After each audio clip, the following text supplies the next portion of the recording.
안녕하세요. 유튜브 채널 미국 주식 이슈워치입니다.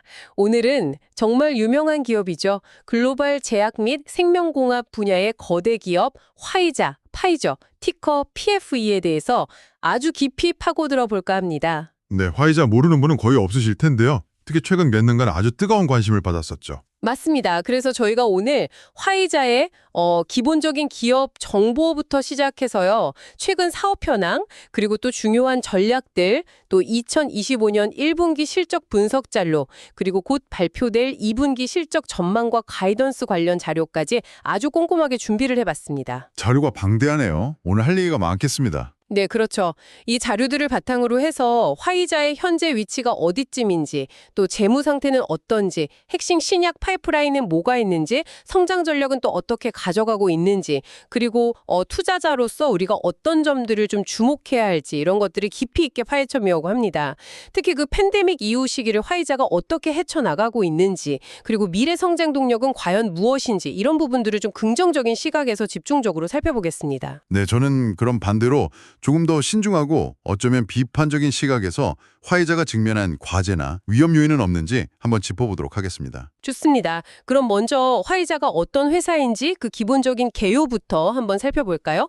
긍정적인 측면에서 보면 화이자는 다들 아시다시피 1849년에 설립돼서 찰스 파이저의 이름을 딴 회사죠. 역사가 정말 깁니다. 본사는 뉴욕에 있고요. 혁신적인 의약품과 백신 개발을 통해서 환자들의 삶을 변화시키는데 크게 기여해온 기업으로 평가받고 있습니다. 네, 170년이 넘는 역사, 정말 대단하죠. 그 역사와 규모는 분명히 인정해야 합니다. 그렇죠. 주요 사업 영역을 보면 크게 6가지 핵심 분야에 집중하고 있는데요. 내과, 염증 및 면역 질환, 희귀 질환, 백신, 항암제, 그리고 병원 사업부 이렇게 6개입니다. 상당히 포트폴리오가 잘 짜여 있다고 볼 수 있죠. 근데 그 6개라는 숫자가요. 어떻게 보면 좀 많다고 느껴지기도 하거든요. 이게 오히려 집중력을 분산시키는 요인이 될 수도 있지 않을까요? 각 분야마다 경쟁이 엄청 치열할 텐데 이 모든 분야에서 다 잘하기는 현실적으로 어려울 수 있다는 거죠. 부담이 가중될 수도 있고요. 물론 각 분야 경쟁이 치열한 건 사실입니다. 하지만 화이자는 그만큼 또 강력한 역량을 가지고 있죠. 특히 정밀 유도 치료제나 메디칼 사이언시스 기반의 치료 및 예방 백신, 또 유전자 치료제 같은 첨단 분야에서 선도적인 역량을 보여주고 있습니다. 바이오시밀러 개발 역량도 빼놓을 수 없고요. 기술력이야 당연히 뛰어나겠죠. 세계적인 기업이니까요. 네, 그리고 또 하나 강조하고 싶은 점은 바로 혁신 환경 조성 능력입니다. 화이자는 환자단체나 정부, 의료 전문가, 학계, 심지어 다른 제약사들과도 아주 다양한 파트너십을 맺고 있어요. 이걸 통해서 협력하고 혁신을 가속화하고 있다는 점, 이게 또 화이자의 강점이라고 할 수 있습니다. 파트너십이 많다는 게 꼭 좋은 것만은 아닐 수도 있어요. 그 파트너십들이 실제로 얼마나 혁신 속도를 높이고 구체적인 성과로 이어지는지에 대해서는 좀 의문이 들 때도 있습니다. 오히려 그 과정에서 관료주의가 심해지거나 의사결정 구조가 복잡해지는 부작용은 없을까요? 유명 소비자 건강 관리 제품들도 가지고 있잖아요. 에드빌이라든지 센트룸 같은 이런 다양한 포트폴리오가 안정적인 기반이 되어준다고 생각합니다. 한국 화이자의 역할도 중요하고요. 신약 공급뿐만 아니라 국내 R&D에도 기여하고 있거든요. 글쎄요, 소비자 건강관리 제품들이 과연 핵심 제약 사업과 얼마나 시너지를 낼 수 있을지는 좀 불분명해 보입니다.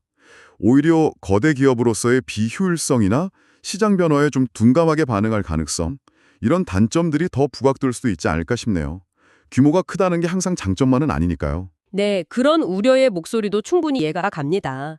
그럼 이제 최근 사업 현황과 파이프라인, 그리고 전략적인 부분으로 좀 더 깊이 들어가 볼까요?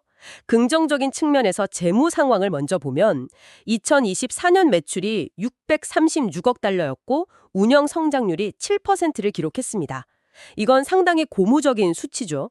그리고 2025년 연간 가이던스로 매출 610억에서 640억 달러, 조정 희석 EPS는 2달러 80센트에서 3달러 사이를 제시했는데 이 정도면 꽤 안정적인 전망이라고 볼 수 있습니다. 2024년 매출은 아직 코로나19 영향권 아래에 있었다고 봐야 하지 않을까요?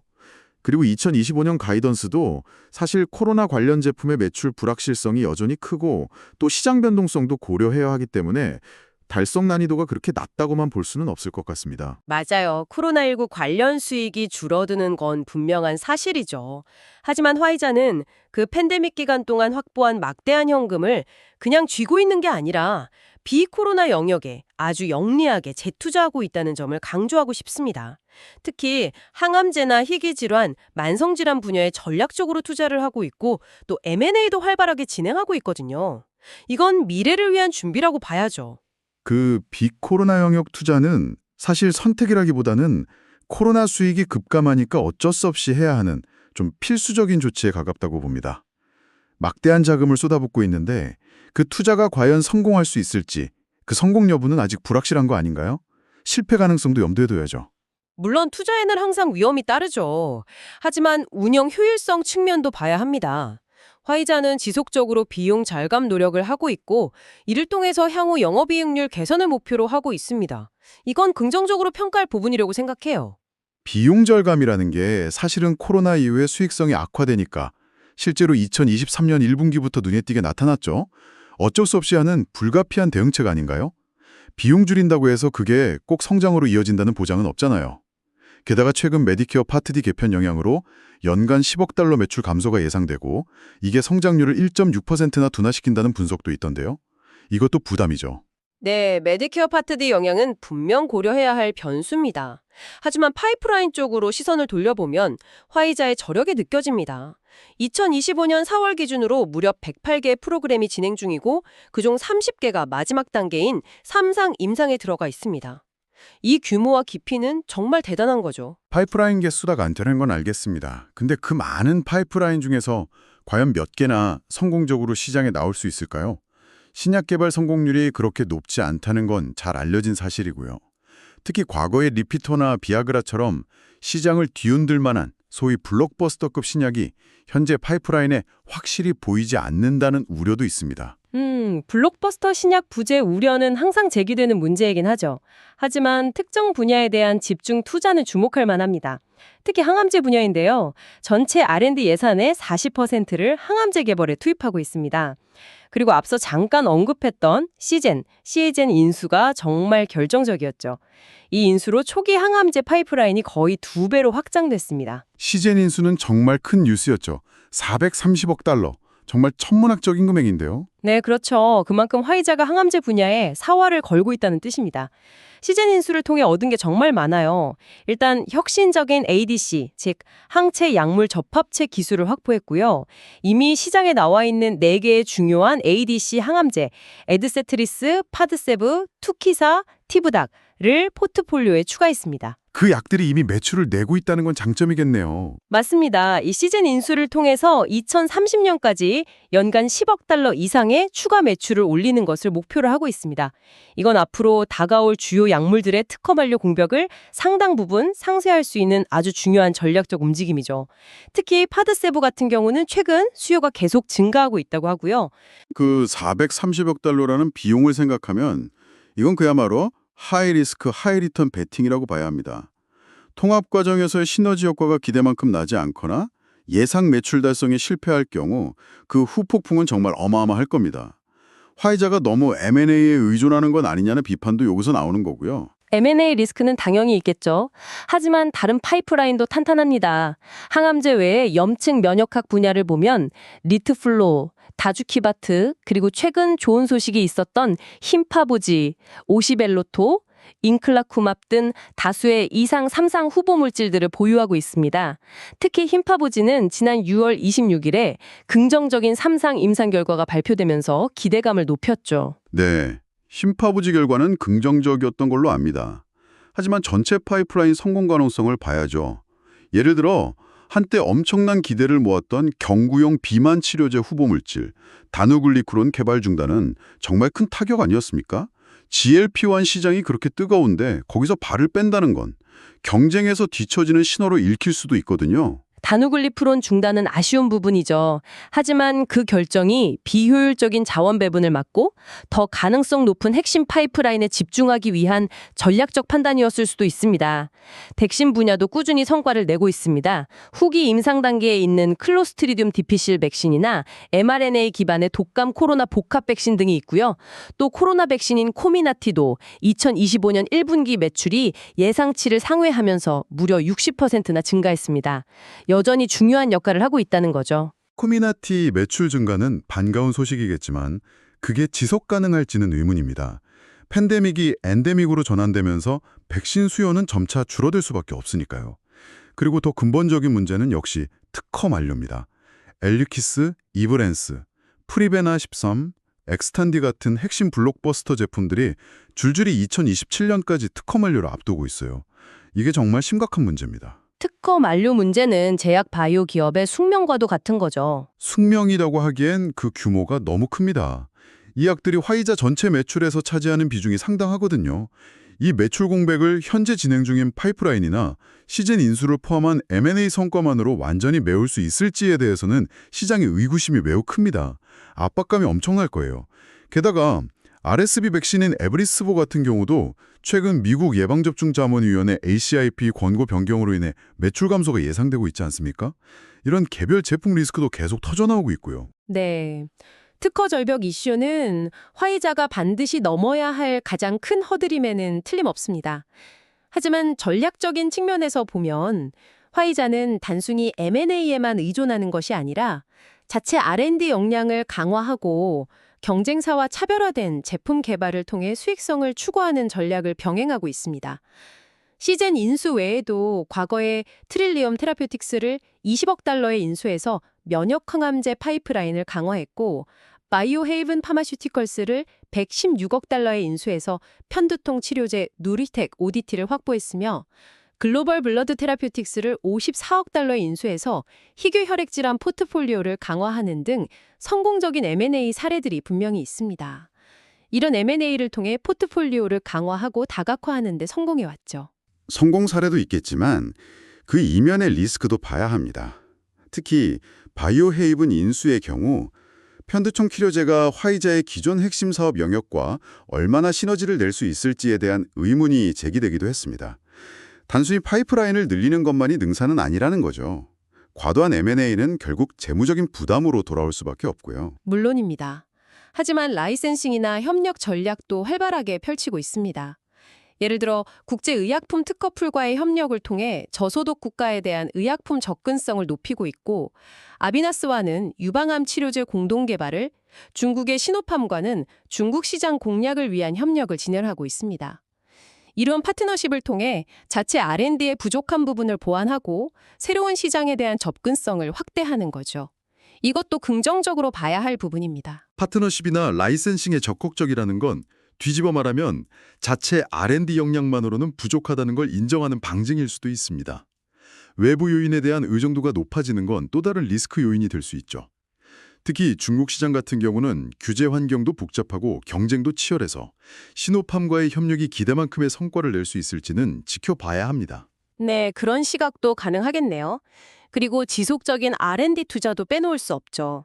2025년 1분기에만 R&D 비용으로 22억 3천만 달러를 지출했습니다. 미래 성장을 위한 투자를 아끼지 않고 있다는 증거입니다. R&D 투자는 당연히 해야 하는 거고요. 중요한 건 그 투자가 얼마나 효율적으로 이루어지고 실제 성과로 이어지느냐겠죠. 경쟁 환경도 무시할 수 없습니다. 존슨앤존슨, 로슈, 릴리, 에브비, 노보노디스크, 머크 등등 정말 강력한 경쟁사들이 질비합니다. 이들과의 경쟁에서 우위를 점하는 것이 결코 쉽지 않을 겁니다. 경쟁이 치열하다는 건 그만큼 시장이 매력적이라는 뜻이기도 하겠죠. 자, 그럼 이제 구체적인 숫자를 좀 들여다볼까요? 2025년 1분기 실적 분석으로 넘어가 보겠습니다. 제가 긍정적인 부분을 먼저 말씀드리면 가장 눈에 띄는 건 역시 조정 희석 EPS입니다. 주당 0.92달러를 기록했는데 이게 시장 예상치였던 0.66달러를 무려 43.75%나 상회한 어닝 서프라이즈였습니다. EPS 서프라이즈는 확실히 인상적이긴 했죠. 네, 그렇죠. 이건 화이자의 운영 효율성이 증대되고 있다는 증거이고 또 유리한 세금 관련 이슈 해결 같은 경영 능력이 돋보인 결과라고 해석할 수 있습니다. 비용 발이 노력이 빛을 발했다고 볼 수 있죠. 하지만 그 이면을 좀 봐야 할 것 같은데요. 전체 매출은 137억 달러로 전년 동기 대비 8% 감소했습니다. 그리고 보고된 리포티드 기준 순이익은 29억 7천만 달러, 보고된 희석 EPS는 0.52달러로 각각 5%씩 감소했어요.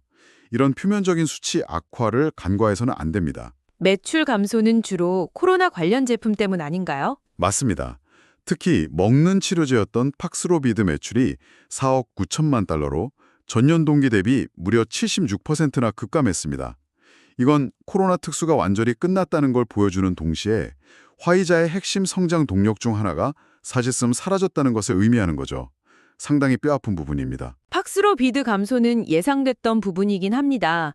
하지만 비코로나 제품들의 성장이 이를 상쇄해주고 있다는 점을 봐야 합니다.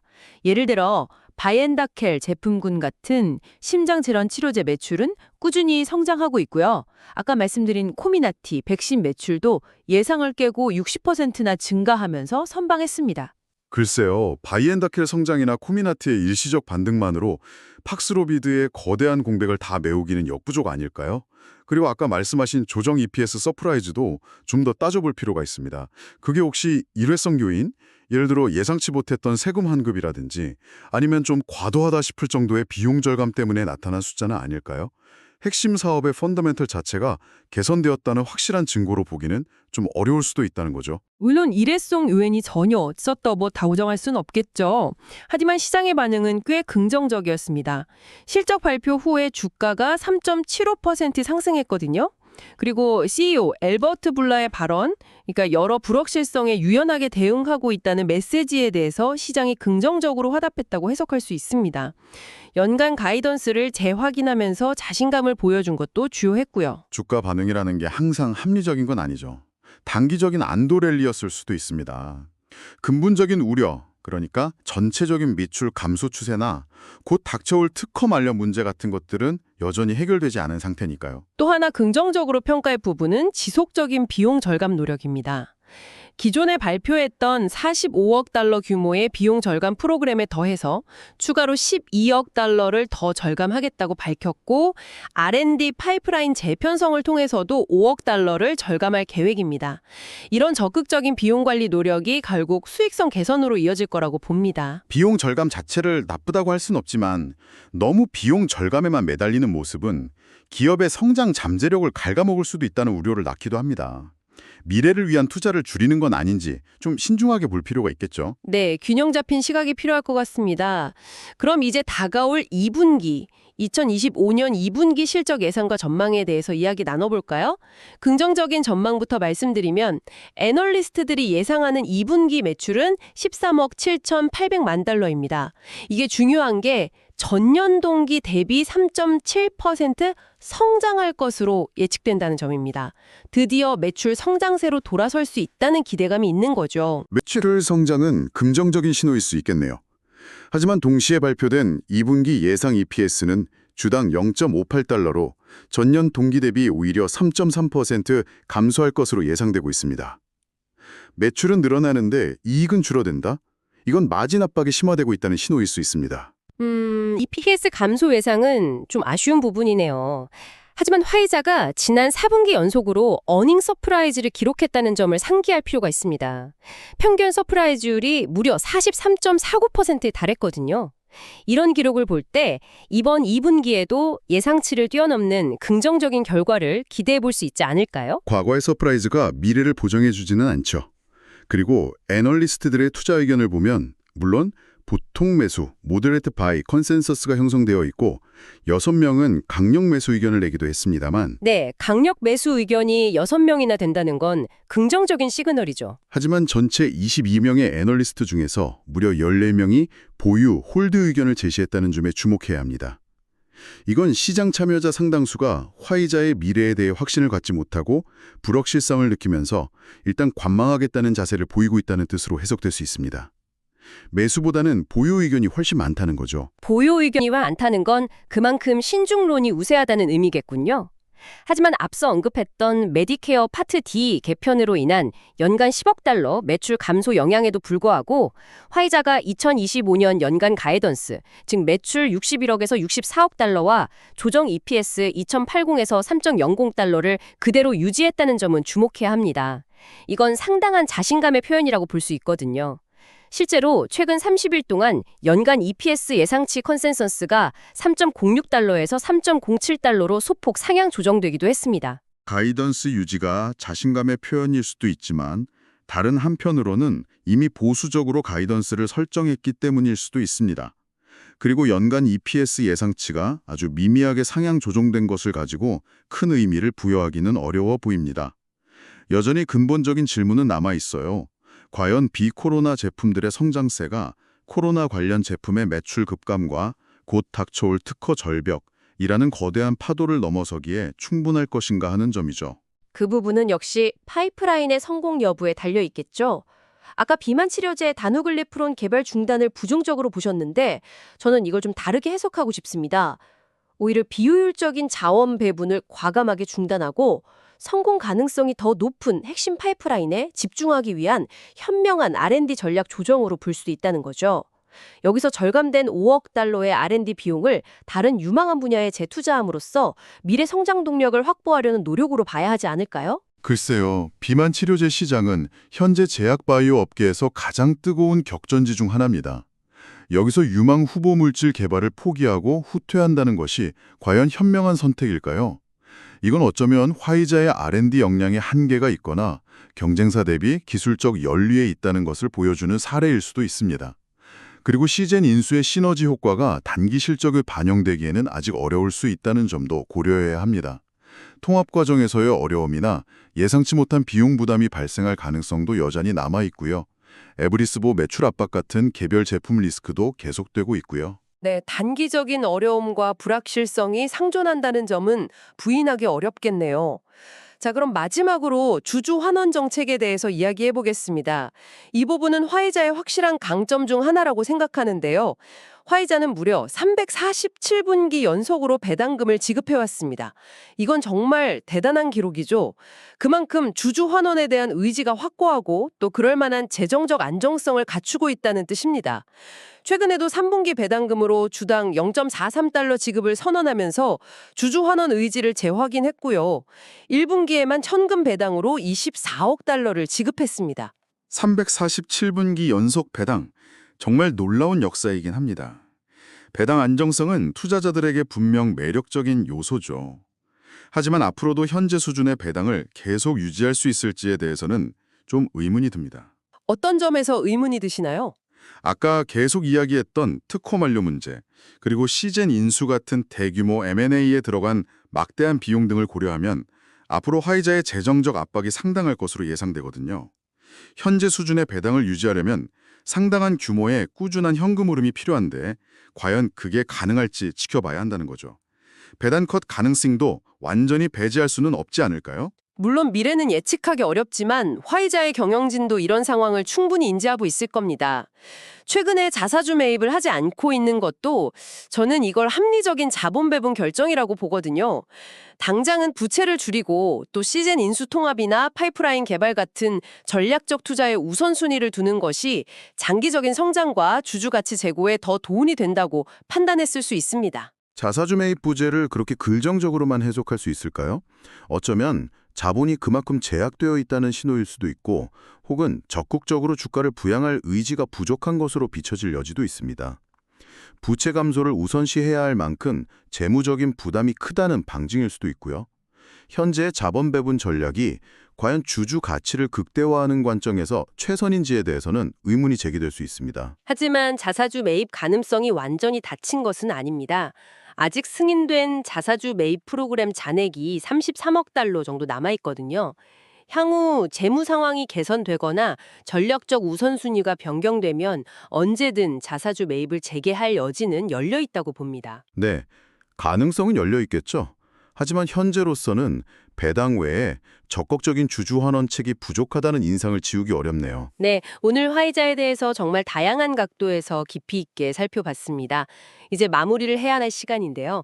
각자 입장에서 한번 요약을 해볼까요?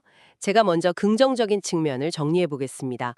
화이자는 강력한 R&D 역량과 특히 항암제 분야를 획기적으로 강화한 시젠 인수와 같은 성공적인 M&A 전략, 그리고 여전히 깊고 다각화된 파이프라인을 보유하고 있습니다.